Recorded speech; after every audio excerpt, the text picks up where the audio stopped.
We almost had my hair sticking up, Laura. I made sure that doesn't happen. Yeah. I saw Brendan on Saturday. Saturday? Was it Saturday? What day? Saturday, yeah. At Wunderbar. You ever been there? It's a breakfast place. I got a spicy grilled cheese, pretty good.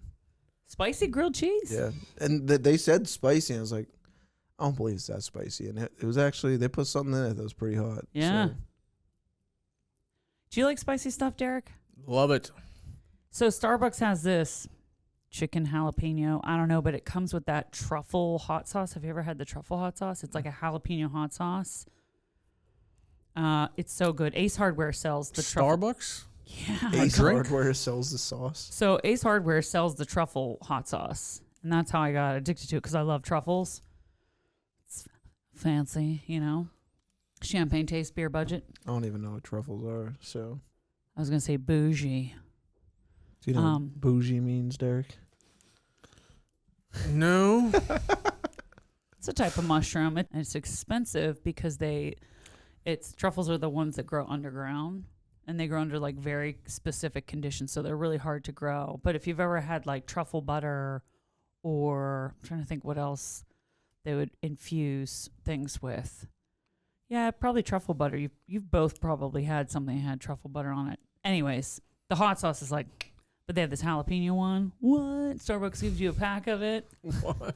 We made that so good. That ramen I told you guys about a few weeks ago, and Maddie, who was Bailey's friend at the restaurant there, the whatever you call it, the walk-in breakfast place. Yeah.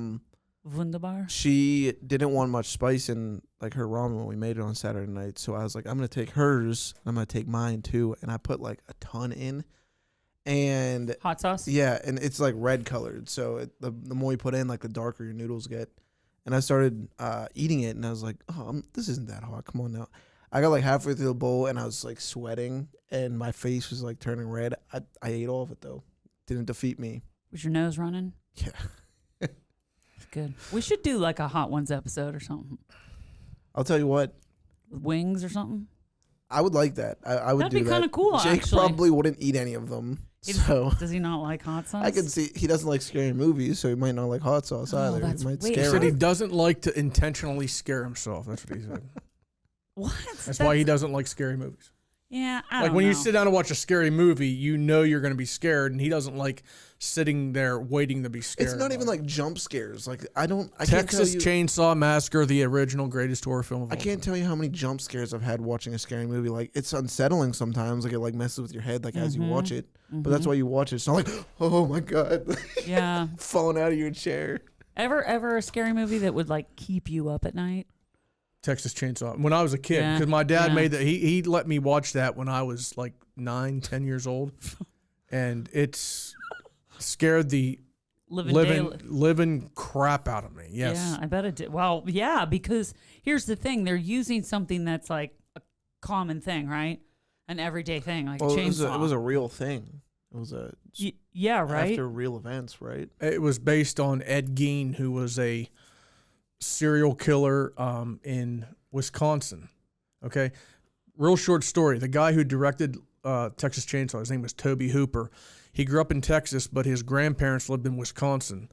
And when he took a trip to Wisconsin one time to visit his grandparents, he learned about in a small town called Plainfield. This is like this is like light years away from like an actual city up there like Milwaukee. Does Shane Potter know where is that? Ed Gein lived with his mom. He was kind of a backwards kind of guy. His mom died, and when his mom died, he felt he needed the company of women, so he started digging their graves up. Like after he would read in the paper, he would read in their paper. Okay, what?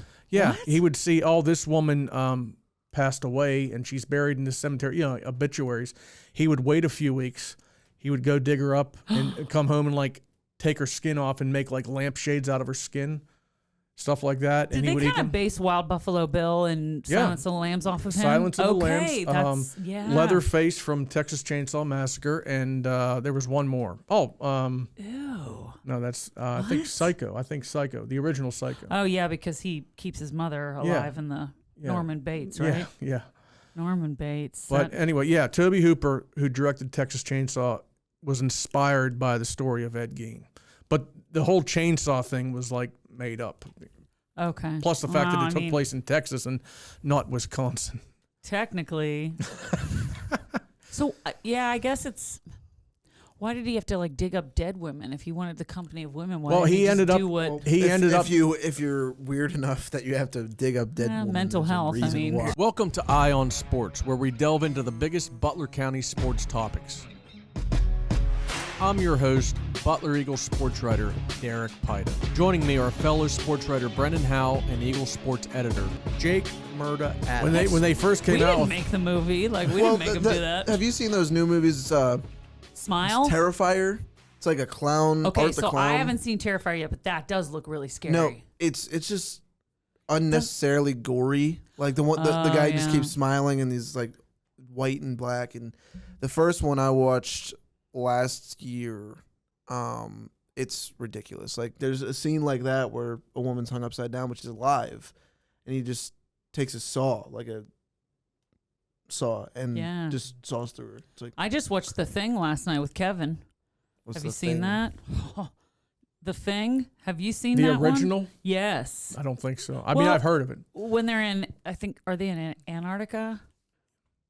Salami and cheese? And all the face skin wearing people? Ooh, how did they? I invited him to Chipotle. He said no, so. Well, he has his salami and cheese, man. He doesn't need Chipotle. Creature of habit. Wouldn't quite put Didn't that you know on the this? same. You got your mayonnaise? Yes. Good. Got my mayonnaise. Good. Good. We should just get you like a little mini fridge like I have, and you could just keep your mayonnaise in there. You ready to talk some high school sports there? Always. I know who's not ready to talk some high school sports. Jake. How about you, Jake? Anything? Nope. Jake's in Japan on his belated honeymoon, so hopefully he's having a good time in the Far East. The state championship track and field meet was actually held 2 weekends ago, but this is the first show that we have come together for since then. So I think we should run down the top performances out there. Mainly 2 state championships, Brendan.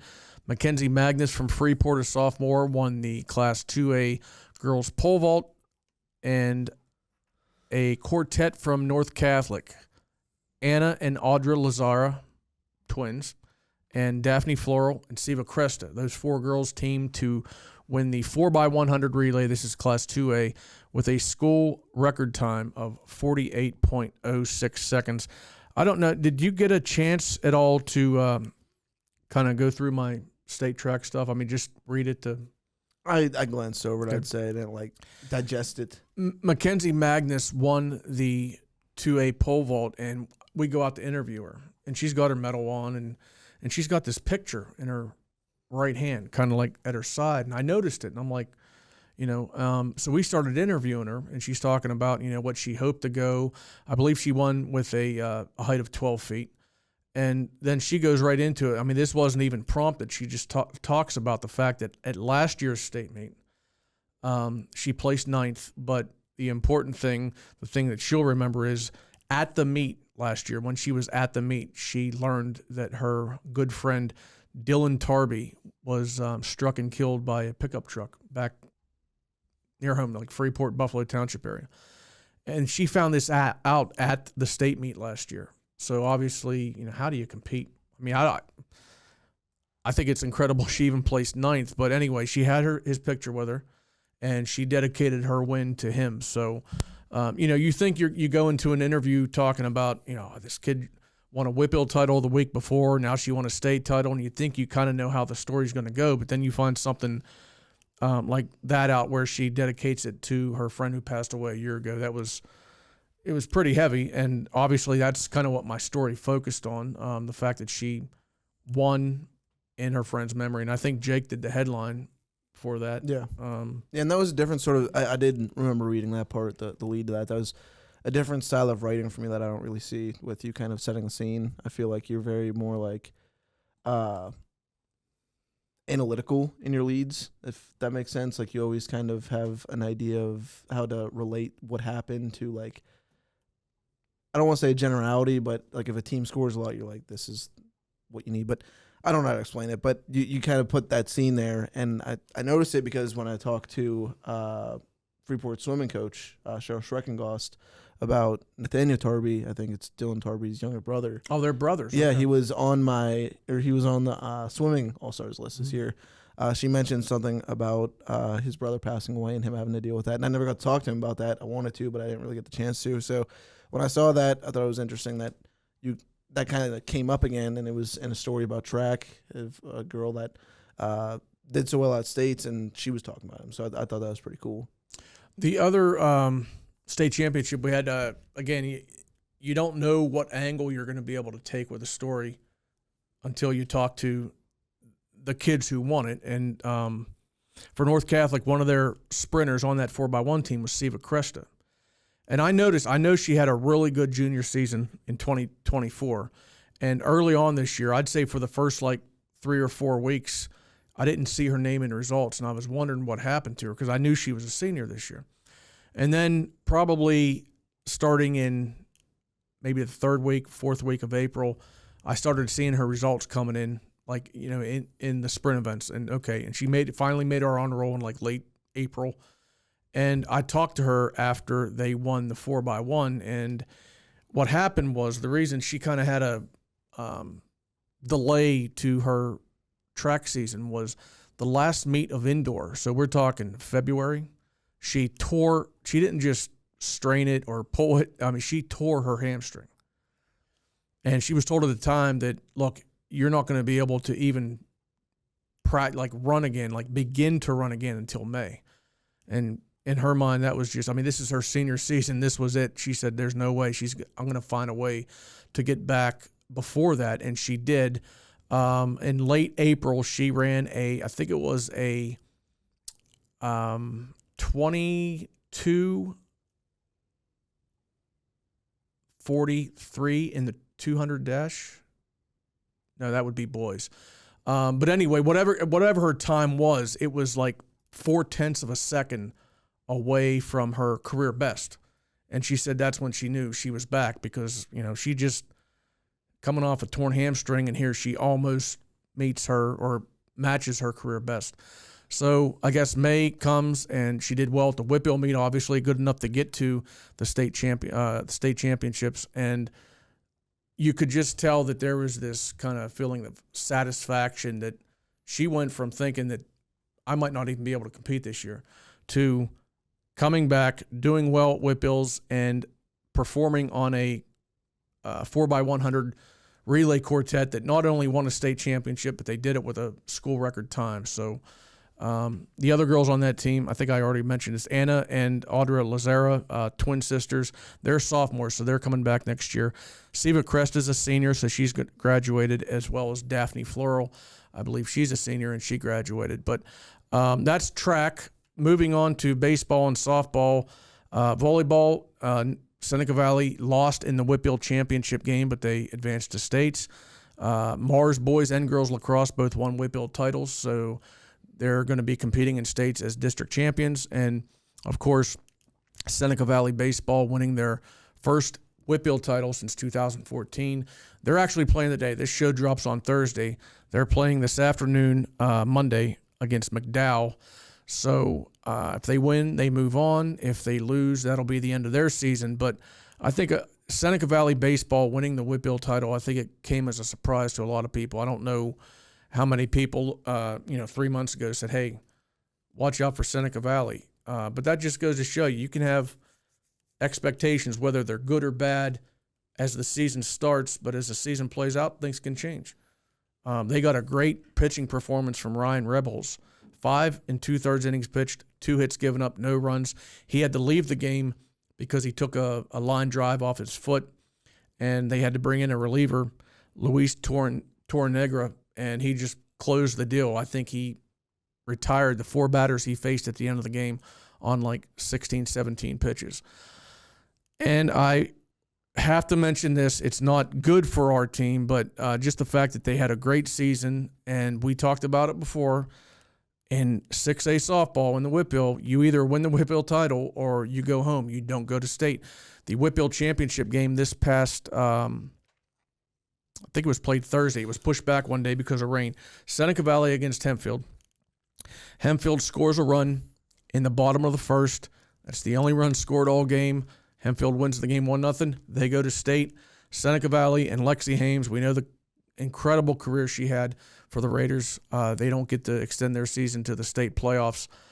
What are your thoughts on Seneca Valley goes to the state playoffs? They have a chance to contend. I mean, I don't know if they'd win the state title. I don't even know if they'd get to the state championship game. But a team of that caliber not being able to compete at states, it's tough. It's a tough one to swallow, especially when you're a senior like Lexi was. Yeah, and I wrote that in the newsletter, sort of a column-like thing on Friday night about it's a shame that they don't make it in. Like, when I talked to Lexi and Marlise Hames for the feature that I wrote that they hoped to keep the season kind of alive and extended, I did ask them, and I don't think I included too much in the story because it was more like, hey, this is a mother and daughter that have spent a lot of time together. The daughter does travel softball and stuff, so they spent their whole summer. I think they said Lexi had 12 off days all of last summer where she wasn't traveling and she was home and just could relax and go shopping with her friends and stuff. But I talked to each of them about what that's like, and you could tell in their answers that it's stuck in the back of their mind. Like, even as they're rolling through their season, it's like, hey, we're doing great now. We're doing great now. It's like, going to come down to one game. Yeah, there's if you have one, I think what Lexi said to me is you have one off day and it could all be over. They didn't have an off day. She allowed one run. Right. And just couldn't get any run support. I think she was walked 4 times, right? All 4 times she got it. Intentionally walked. Yeah. So they don't even pitch her, and that's got to be frustrating too because she's probably the biggest power threat too. So she couldn't even swing the bat, and the other team was smart to say, "Hey, we're not pitching you. We're gonna let your teammates kind of figure things out." And it just happened that day that they couldn't get a run on board. A game. High school softball is 7 innings long, obviously, but that first inning the other day, I covered the game. It was down at Norwin High School. The way the first inning played out, I got a gut feeling that after the first inning, things were not going to turn out well for Seneca Valley. In the top of the first, they load the bases with 1 out, can't score. Bottom of the first, Hempfield scores a run, so it's 1-0. And I just got the feeling that I didn't realize that Seneca Valley was going to have even more opportunities as the game went on.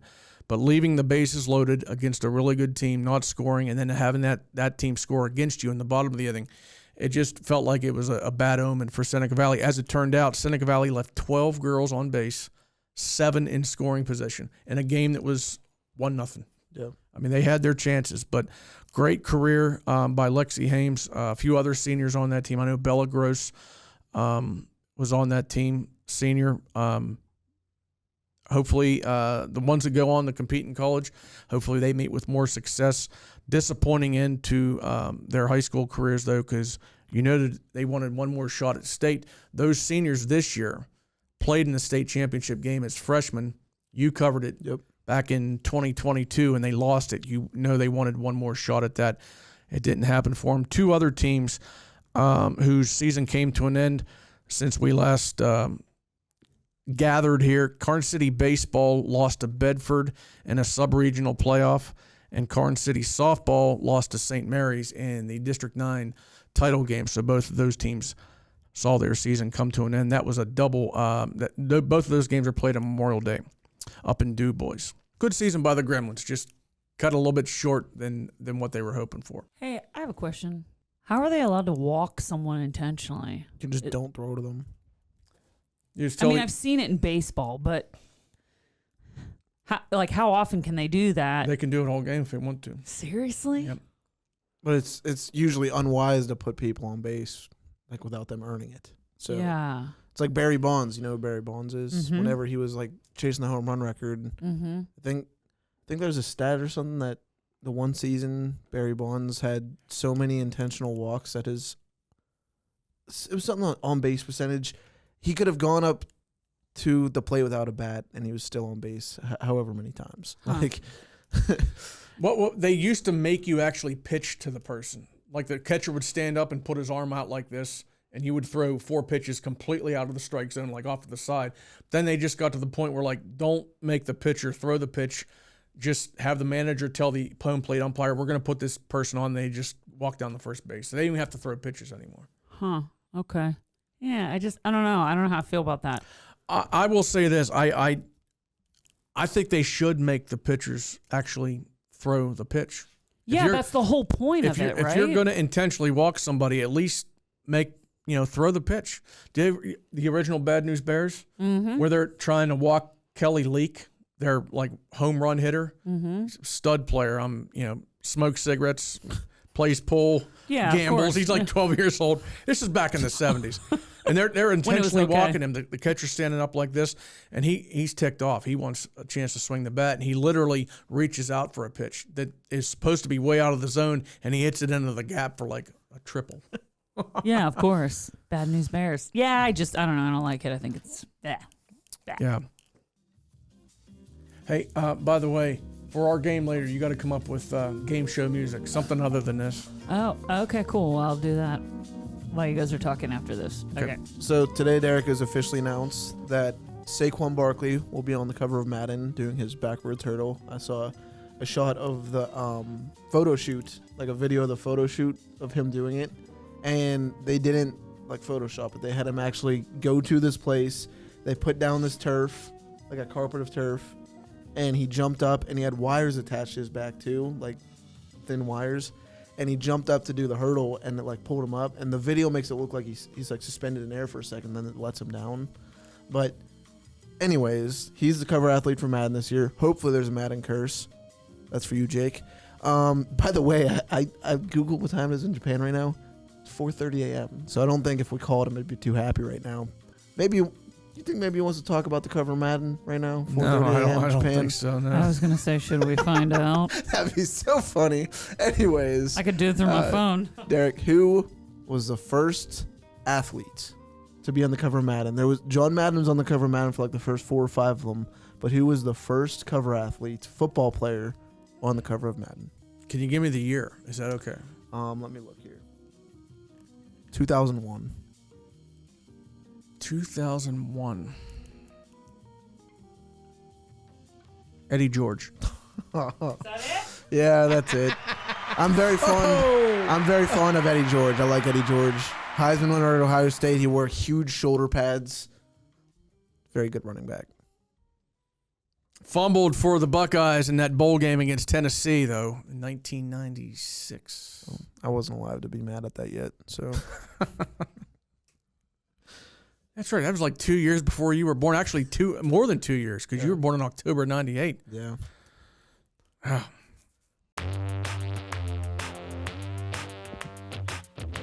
Welcome to Beyond Butler, where we talk about something outside of Butler County Points, Butler County sports, whether that be professionally or collegiately. Today, we'll be talking about Steelers OTAs. They're having a little pause in them. They start again tomorrow, Tuesday through Thursday. I went down to cover them for my side job last week. Got some cool videos of new guys on the team like Darius Slay, Robert Woods. I got to talk to both of them, actually. Rookies there, obviously, Will Howard, Caleb Johnson, all of them. Derek Harmon, very big man. So I just want to get your thoughts, Derek. Obviously, it's still off season, but I feel like we have a little bit of insight now. Haven't seen these guys, still in pads and shorts, or shorts and not pads. But what do you think so far? What are your hopes for the season? Well, my hopes are obviously the Super Bowl, but I mean that's my hopes going into every season. What would you say are, away from a fan's perspective, what do you expect out of the Steelers this season? Because I hope they win the Super Bowl too. I don't expect them. Yeah. Another thing is, right now, who's their quarterback? Is it Mason Rudolph? He's been taking the first team reps. Yeah. I am not down on Mason like most people are. I mean, you look at what he did in 2019, I believe it was. He was a second-year player. His first experience starting. He actually had a number of really good starts that year. Then he kind of fell off. He got hit in the head with a helmet. He got knocked out of a game where they'd take his face mask off. Against the Ravens. Such an odd season. And the Steelers were on pace to win that Ravens game. The one where he got knocked out. I think it was Juju who fumbled late. I think it was. Yep. Juju fumbled in a few big games at different points. When he was a rookie with Antonio Brown, remember the Saints game? Yeah, right before Christmas. Fa la la la la. Yeah, I remember that. if he's the quarterback, and then I look at, obviously they got DK Metcalf, they got Robert Woods, who is a veteran. I'm sure he's going to be able to offer something. Pat Freiermuth there. I do think a big question is going to be, and I know a lot of people weren't very high on him, but he was a 1,000-yard back every year he's with the Steelers. This running back that they drafted out of Iowa, Caleb Johnson. Can they just throw him in and be Najee Harris or even better? He has the ability, I think, to be better than Najee Harris. Okay. He's much more lean. He's still a big running back, but I have a video on my Twitter actually of him running through a drill where they set up the pads or whatever. I don't know what they're called, but the bags, and the way his footwork is so much better than Najee's. Like, I wasn't there to see Najee's in person. I saw Najee playing games. He's just very lumbering. Like, you could tell he was as big as he was, and I think he weighed somewhere around like 230, 240. I don't think Caleb Johnson is up there. But we've seen his videos from Iowa. He's explosive. He can run someone over, but he also has speed to run away from people if he wants to. And Najee didn't have that. His longest run was like 30-something yards. Plus and they still got Jaylen Warren, who's a really good kind of change of pace guy. So, and I know we haven't even talked about the defense, but specifically looking at the offense, I think that's where the biggest question marks are. There's Roman Wilson too. He's back, and he's right. Kinda, and Austin, you still got Austin. In person, Calvin Austin is not as big. Like he's like a little shorter than I am. It's kind of crazy. We went through. Hung out with a friend of mine who knows like the Steelers' schedule off the top of his head. He's got it memorized already. Now. I used to be able to do that, but then I became married, had a kid, and I grew old. We went through their schedule, and I'd say, okay, win, loss. Went through the whole schedule, and they finished 9-8. 9-8. At that point, it comes down to who you beat and who you lost to as far as tiebreakers go. If you make the playoffs, I'm going to go 9-8. I think they got a really tough schedule this year. That defense, a lot of people talk about how their offense kind of sputtered at the end of last year, but you did. The defense didn't play well down the stretch. Early in the year, they were great. And that just goes, you can have TJ Watt, that's great, but you look at the Steelers' losing streak at 10 last year, 5 straight losses, including the playoff game. Do you remember TJ Watt making a lot of big plays down the stretch? In the final 2 games, didn't have a single statistic. There you go. And that, I know that can't be all him. Obviously, he's getting double-teamed and that, but you have to have more than just TJ Watt. You got to have Minka making plays in the back. Speaking of TJ Watt, he's not there. He's still he didn't show. And they're voluntary OTAs. We'll find out more. Mandatory minicamp, I think, is later this month or early next month. So we'll find out more of why he's not there, and that's a big question. You go up to every defensive player, every leader of the team, say, "Hey, you heard from TJ Watt?" And someone talked to Alex Highsmith. I wasn't able to, but he wants a contract, and I'm of the opinion, and I've said this before, I think maybe even on the show, he's 31 years old. You don't know how much longer an edge rusher is elite for at that age, and to pay him a lot of money when it could go to other resources, I don't know. I think trading him would be a smart move. And I know he's played really well the last couple of years, but he's also getting, for a football player, now we're talking about an NFL player who's getting a little long in the tooth. I'm talking about Cam Hayward.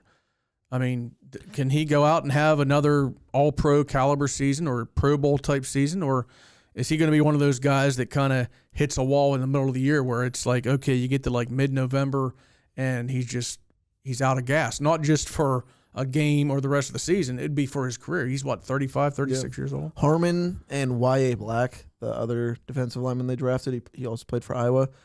Gigantic human beings. Like, they are massive. And I don't know. I think that defensive line will be a strength this year. Cole Holcomb, he's back, and I think he'll be fighting for a spot to make the team. But he's looking pretty good in camp or in these OTAs.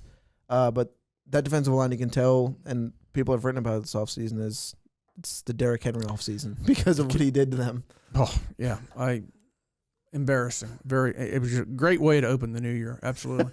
One last thing I want to bring up about the Steelers, and you're more in tune with them than, you're down there. Yeah. You're at the OTAs. You're covering them.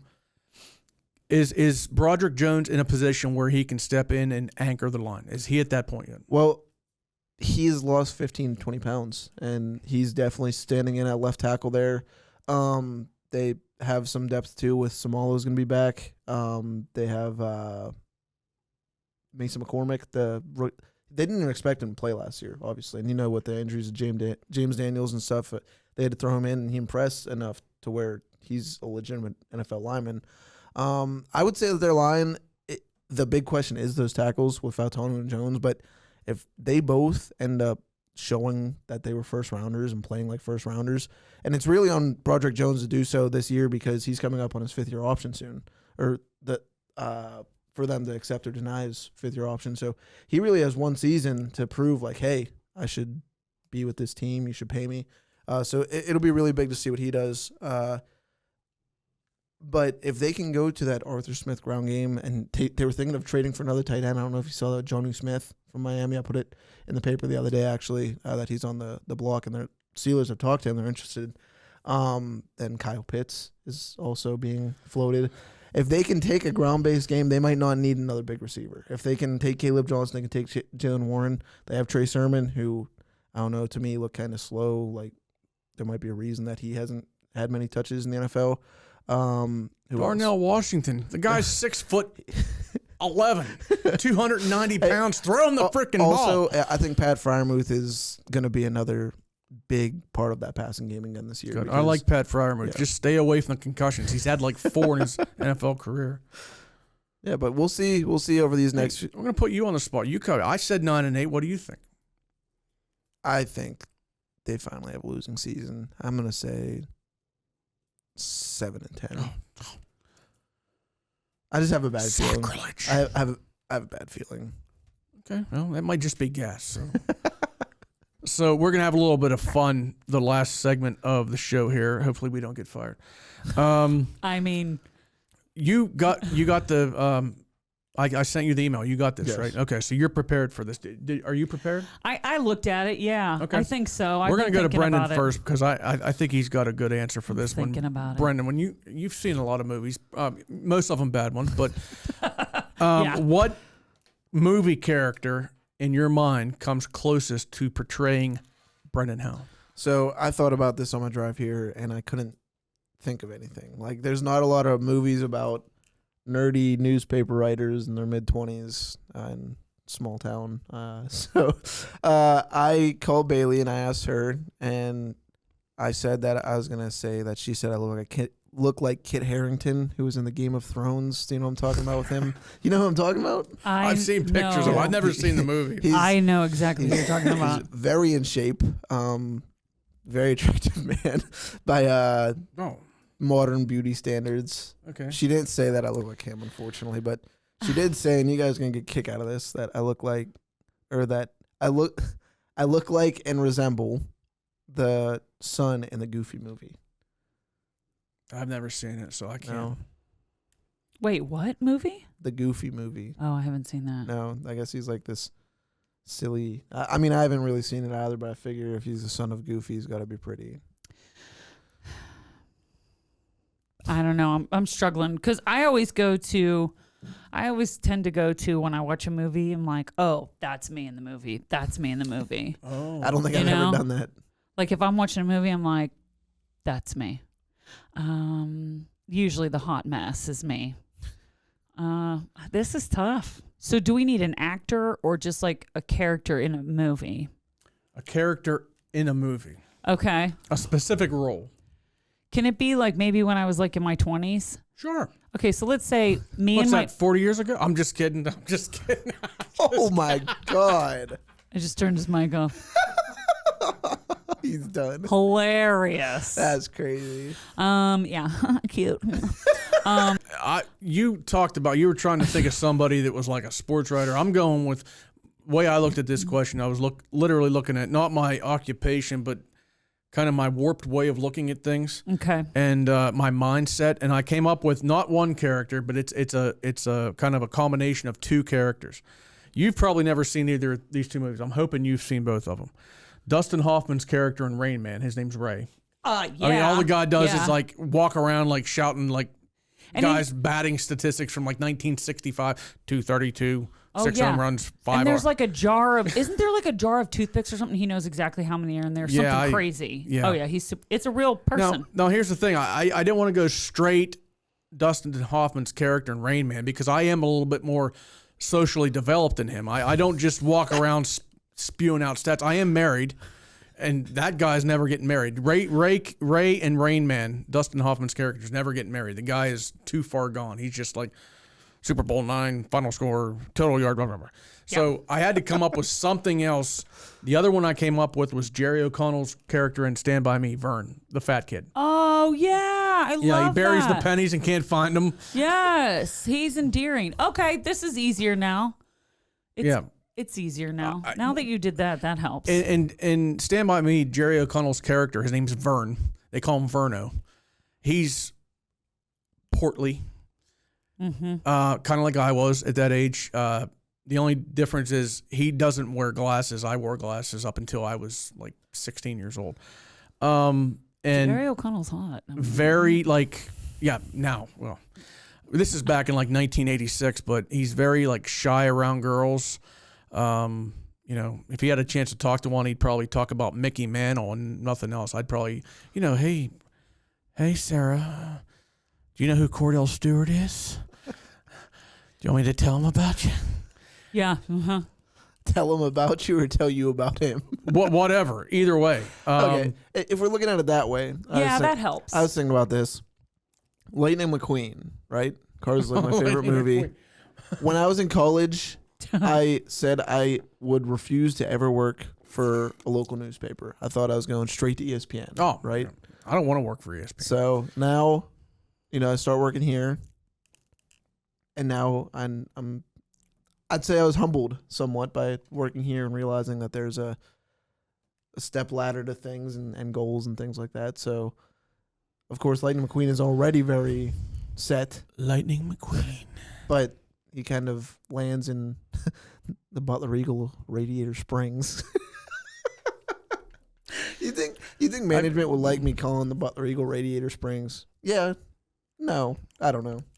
Well, it's been nice knowing you, Brendan. I'm maybe going to have to go with Aaron Brockovich. Oh, the lawyer.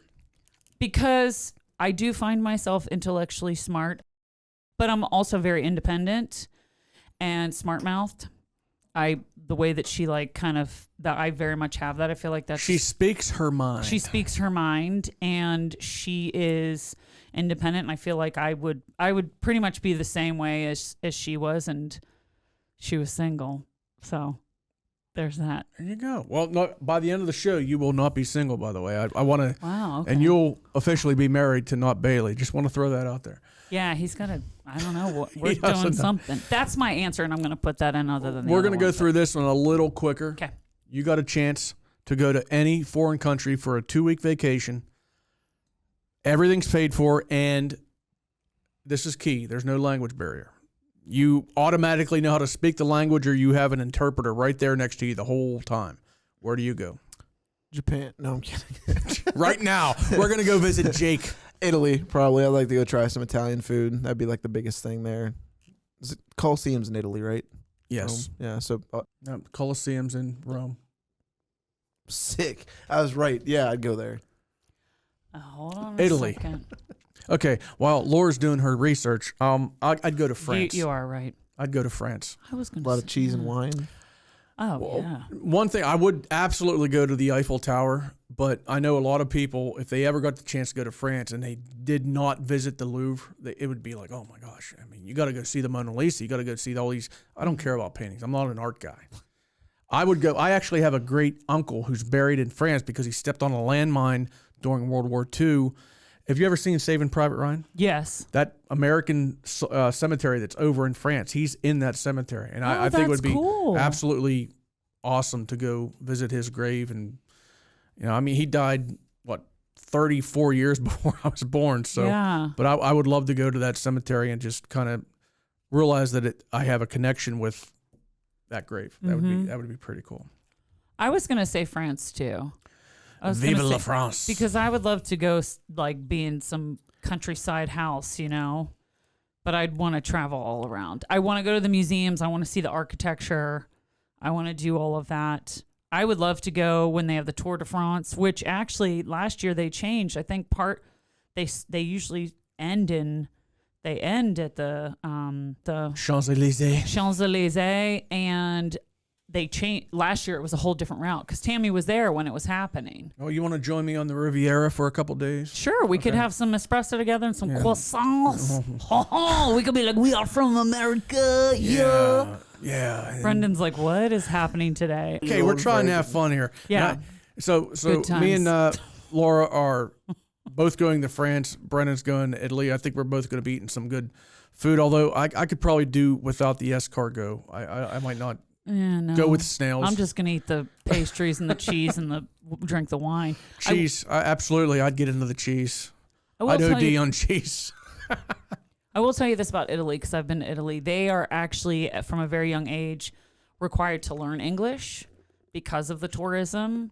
And I love that personally because I think it's just very warm and inviting. But they appreciate when you use basic like grazie and prego and stuff.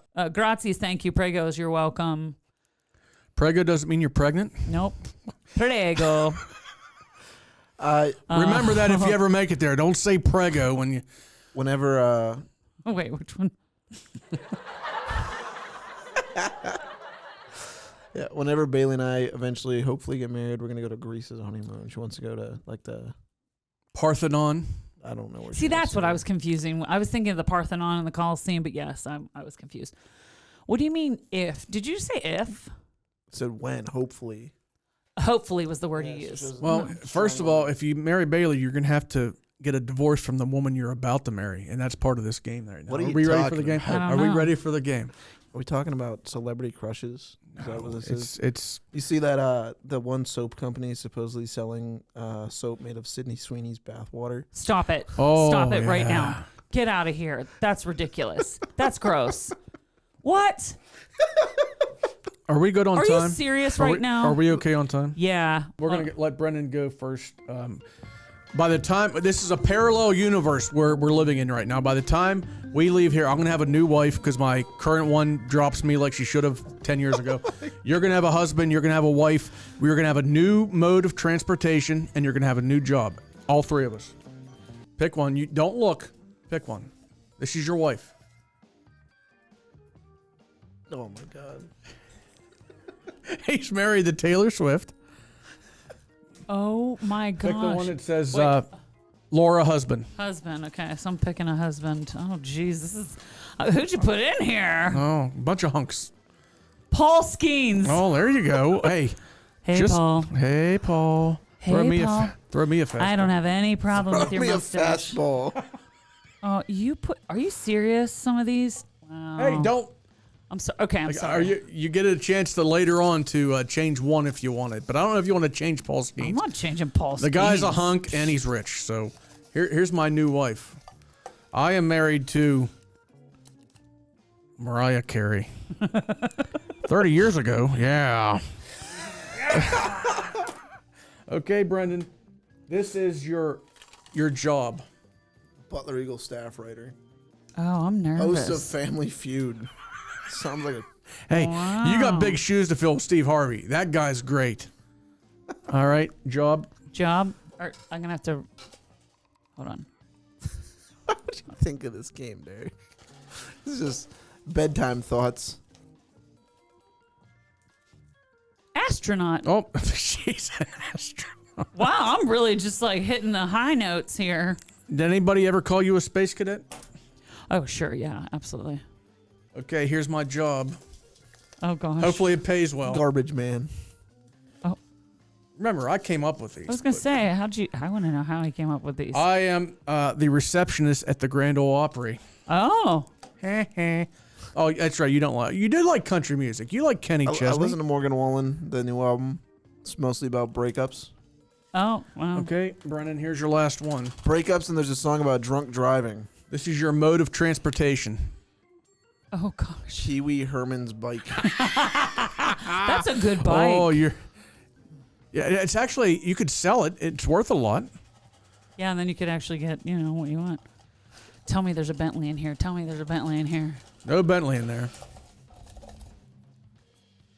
What is Laura driving or riding? A donkey. Oh, I didn't. I thought that I stuck that. I thought I stuck that one in on his. I thought you were gonna get the donkey. Well, I got the donkey. Well, listen. At the end here, you're gonna get a chance to change one of your three things. So. Okay. Okay. Here's my mode of transportation. What am I riding in? I've got the Brady Bunch station wagon. Nice. That's not too shabby, actually. Okay, Brendan. You have one thing that I know you don't want to be married to Taylor Swift. Yeah, you can change that. Okay, no, hold on. You you're don't gonna like have to Taylor pick this. Swift. You got to pick. Oh gosh. Who are you married Can you to? get worse? Caitlin Clark.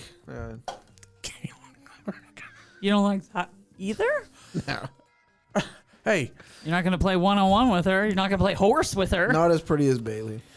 what thing do you want to change? I'm changing my car, my mode of transportation. Oh, you don't want to ride a donkey? No, I'm good, thanks. Not Mary Magdalene. Didn't she ride a donkey? Yes. Okay, let's look at this one. Ready? And a Porsche. That's There more you on go. brand with Paul Skeens and my astronaut There you life. go. Okay, and what am I gonna? Right now I'm married to Mariah Carey. I'm a receptionist at the Grand Ole Opry, and I drive a station wagon. Wow. I don't want to drive. I don't want to ride a station wagon. Oh, let's see. Me and Mariah are cruising around in an ambulance. Well, I mean, Am I like on call all the time just mean- because I'm driving an ambulance? hasn't she canceled some tours recently because she's been ill? Sick. So that She could canceled work. one in Pittsburgh back in December. Yeah. Okay, real quick. 1 through 8. Pick a number. 6. You and Caitlin Clark have one kid. You're the host of Family Feud, and you get around on Pee Wee Herman's bike. Hey.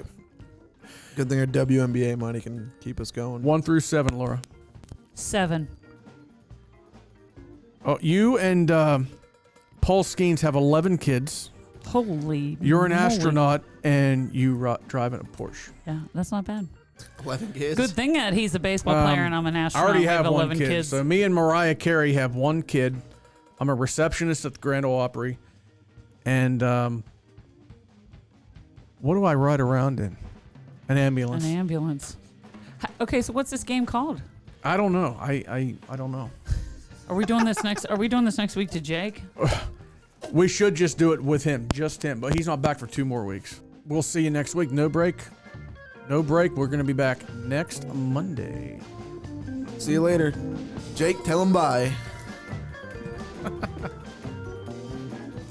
We encourage you to subscribe to the Butler Eagle YouTube channel and Apple or Spotify podcasts or your favorite podcast platform. Follow us on Instagram and Facebook at Alter Eagle Podcast and at Butler Eagle News. Goodbye.